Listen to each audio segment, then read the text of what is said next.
गांव एक किसान था, बड़ा भोला भाला, अनपढ़ था, ज्यादा पढ़ा लिखा नहीं था। किसान अपने खेत में खेती कर रहा था, तभी एक महात्मा उसके खेत में आ गए और महात्मा आके बोले, भाई हमको कुछ भोजन प्रसाद पवाओ।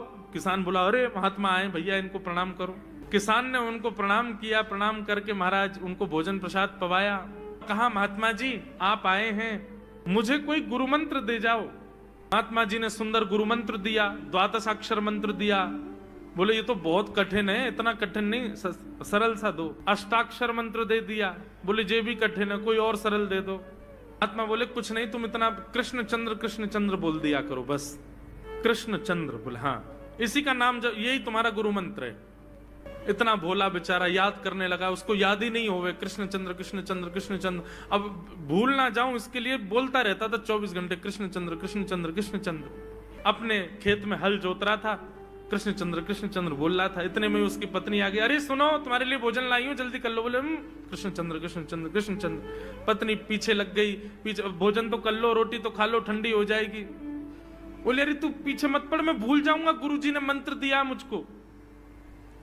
पत्नी बोली, अच्छा एक काम करो, आप भोजन कर आओ, तब तक आपके नाम को मैं रट लेती हूँ, मैं उसको संभाल लूंगी, पर जैसे ही आप आओगे फिर आपको सुना दूंगी, आप कर लेना। वो ठीक है। बोले क्या बोलना है? बोले कृष्ण चंद्र।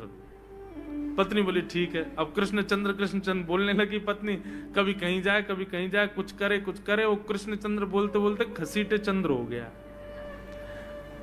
लौट करके अपने पति के पास, पति बोल, हाँ वो मैं भोजन कर लिया, जल्दी गुरु मंत्र सुना दे मुझको, क्या था मैं तो भूल गया। बोले घसीटे चंद्र।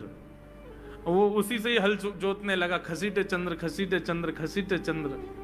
आकाश में वैकुंठ में बैठे हुए वैकुंठनाथ भगवान प्रसन्न हो गए और प्रसन्न होकर के बोले, लक्ष्मी जी हम जा रहे हैं। बोले कहां? बोले एक किसान का उद्धार करने जा रहे हैं, उसको वैकुंठ लेके आएंगे।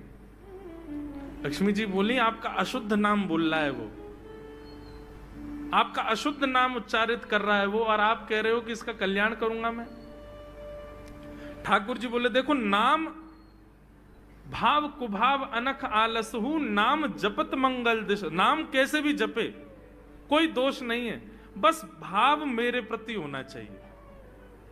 वो नाम भले ही गलत जप रहा है, लेकिन उसके हृदय में तो मैं ही हूं ना। और एक बात बताऊं लक्ष्मी जी आपको। बोले क्या? बोले ये घसीटे चंद्र अशुद्ध नहीं है, मेरा नाम है ये भी। बोले क्यों? बोले जब हम छोटे थे तो बाल लीला कर रहे थे ब्रज में, यशोदा मैया खूब नहलाती धुलाती और बढ़िया सुंदर श्रृंगार करती, लेकिन हम पूरे नंद भवन में कुटमुन चल चल के कभी नीचे लुढ़क करके कभी ऊपर गिर के सब माला तोड़ लेते, अस्त व्यस्त वस्त्र कर लेते, घुंघराले केशों की ऐसे भुज्जा बना लेते, ऐसा रूप बना लेते। यशोदा मैया बोली, आओ मेरे घसीटे चंद्र, सुबह कृष्ण चंद्र बना के भेजती हूँ, घसीटा चंद्र बन के आता है शाम को। तो बोले तब यशोदा मैया ने हमारा नाम रखो घसीटे चंद्र, तो इसलिए शुद्ध नाम है।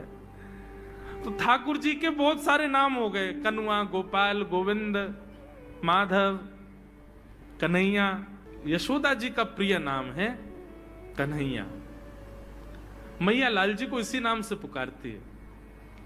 ठाकुर जी अब धीरे धीरे 3.5 वर्ष के हो गए, और जैसे ही 3.5 वर्ष के भय महाराज, मानो जैसे उनके शरीर में स्प्रिंग एक्टिवेट हो गई हो। इतना ऊधम मचाते हैं, इतना ऊधम मचाते हैं, पूरी गोकुल की नाक में दम कर रखा ठाकुर जी ने। यशोदा मैया ने लाल जी को नूपुर पहना रखे। सवेरे जैसे ही ठाकुर जी उठते हैं, नूपुरों की आवाज आती है तो यशोदा मैया तुरंत रसोई घर से दौड़ के जाती है लाला के पास। लेकिन ठाकुर जी इतने चतुर हैं, यमुना तट पर जाते हैं और नूपुरों में बालू भर लाते हैं कि कल नूपुर आवाज नहीं करेंगे, सुबह उठ के हम घर से भाग जाएंगे कहीं और, मैया को पता ही ना चलेगी। ऐसा उधम मचा में अब ठाकुर जी वो लीला कर रहे हैं जिस लीला पर देवताओं को भी विश्वास नहीं हो रहा है। ऐसी लीला ठाकुर जी कर रहे हैं कि किसी को भरोसा ही नहीं हो रहा कि जगत नियंता जगदाधार ये कर सकता है। बोले ठाकुर जी क्या करते हैं? बोले ये मत पूछो क्या करते हैं, यूं कह रहे हैं क्या नहीं करते। जो माता पिता अपने बालकों को बहुत ऊधमी समझते हैं, बहुत बड़ी कृपा है ठाकुर जी की कि आपके घर ठाकुर जी जैसे उद्यमी बालक नहीं है। ऊधमों के सिरमौर हैं ठाकुर जी। कैसा उधम मचाते हैं? नहा धो करके ठाकुर जी सवेरे तैयार होते हैं, सबसे पहले गैयाओं के पास जाते हैं। मैया कहवे लाला नहा धो के सबसे पहले गैयान को प्रणाम करवे जा, गैयान को स्पर्श कर फिर कछु करियो। ठाकुर जी गैयाओं को प्रणाम करने जाते हैं। जैसे ही देखते हैं कि कोई गैया बैठी है, सो ठाकुर जी कहें अरे अरे मैया या गैया को आलस आ गयो, या को आलस दूर कर दूं। सो बैठी हुई गैया के ठाकुर जी सींग पकड़ लेते हैं और सींग पकड़ करके अपनी ओर खींचते हैं। दूसरी तरफ से सींग बलराम जी पकड़ लेते हैं। अब ऐसे सींग पकड़ करके ऐसे ऐसे गैया के सींग हिलाते हैं। अब बैठी रहती गैया थोड़ी देर तो कोई बात नहीं, जैसे जोर जोर से हिलाना प्रारंभ करते हैं सोई गैया खड़ी हो जाती है।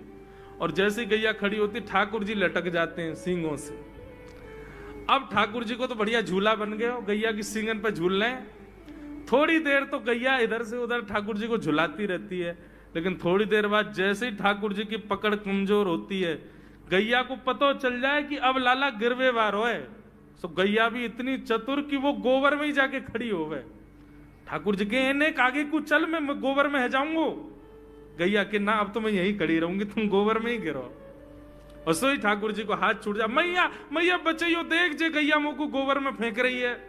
अब मैया जब तक बचावे आवे तब तक तो लाल जी के हाथ छूट जाएं और ठाकुर जी गले गले तक गोबर के ढेर में जाके गिर जाएं। पर यशोदा मैया निकाले, कितनों सजाए लो, कितनों ए लाला तू वैसे ही कारो, ऊपर ते मैं तो को बढ़िया सुंदर बना के रखूं, लेकिन तू घूम फिर के गोबर में ही आके चौं खेले। मोकू तो लगे तू पूर्व जन्म को सूकर दीख है। ठाकुर जी मन मन मुस्कुरा रहे, हाँ मैया जे बरा भगवान को अवतार भयो ना, जाने पृथ्वी की रक्षा करी हिरण्याक्ष थे। मैया बोली हाँ वो मैं ही तो हतो, मैं जय जय हूं मैया, वो बरा भगवान ही जय जय, वही जय जय तेरे यहाँ लाला बन के आयो है। यशोदा मैया के बातन ने मत बनाए कर, नेक नेक बड़ो है क्यों बोलवो सीखो, ऐसी बात बनावे, जय जय बोले अपने आप पे, नावे धोवे है ना है, मोह पहुंचे ना है, मैं जय जय हूं।